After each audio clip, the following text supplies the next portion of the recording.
أنا شاب جامعي ماليش أي انتماء سياسي ولا كان ليا. اتخرجت من الجامعة وملقتش أرض على وطني. اتخرجت ولقيت إن ناس بتنافسني مش على وظايف، أو حتى مشروع خاص أو على سرير في مستشفى أو على تعليم. لا، أنا لقيت في ناس بتنافسني على حياتي. تقريبا حياتي مزعلاهم ومضايقاهم في حاجة يعني. مش متاح ليك انك تسافر او تبقى موجود، او تحيا او تموت. انت مش متاح ليك انك تتنفس او تتجوز او تعمل اقل الاساسيات في حياتك اللي ربنا خلقك عليها. انت مش متاح ليك تعمل اي حاجة. وبناء عليه،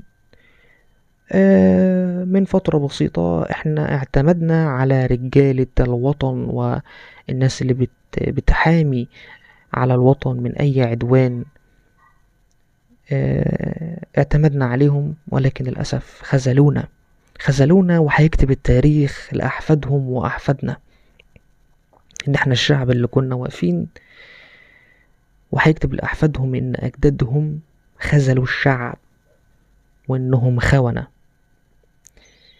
أو احنا بنفسنا اللي هنذكر ده لأحفادهم. التاريخ مهما تزور فهيظهر حقيقته.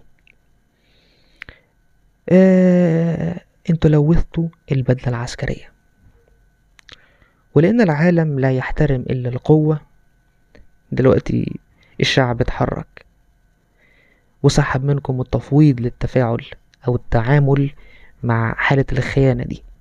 واحنا الشعب دلوقتي اللي بنحكم في الأرض، وحنحكم وحنزداد إلى أن نصل إلى تطهير ما خذلتمونا لفعله.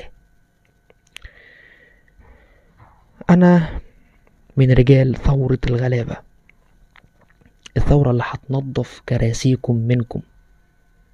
احنا قادمين وبقوة، لأن احنا بنشتغل بحرقة اللي اتسرق منه عمره وزهرة شبابه، بحرقة اللي دخل نفق بعد التخرج 21-22 سنة وطلع أو لسه ما طلعش وعمره عدى وكسر 30. احنا شغالين بحرقة اللي مش خايف على حاجة، لأنكم سلبتوا منه كل حاجة. حتى اللي فينا لسه عنده حاجة انتوا بتنافسوه انه يفقدها. احنا قادمين وثورة الغلابة قادمة.